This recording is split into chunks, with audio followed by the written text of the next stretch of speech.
eyebrow pencils if you wanna buy this. Good, healthy girl na tayo.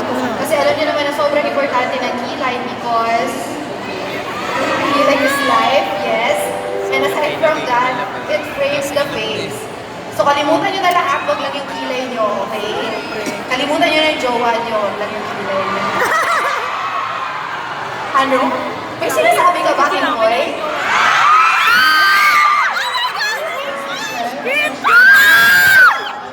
Ayun siya, tingnan yung show. Kapag lambot po, Tawagin mo nga. push po or pakak na kilay? Pwedeng both. Tawagin mo, Depende sa bilis, style ate na siya. gusto mo kasi pwede ka rin namang mag-bushy, kahit Tawagin mo si glam. Apoy. Okay, pwede ka rin namang magpaka, kahit glam. So it depends on your taste. Choco na gatas na choco. Parang gano'n. Correct. So anong ginagawa mo ngayon dyan?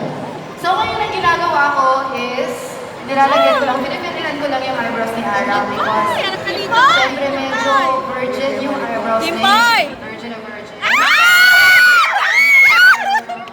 Sorry. Version about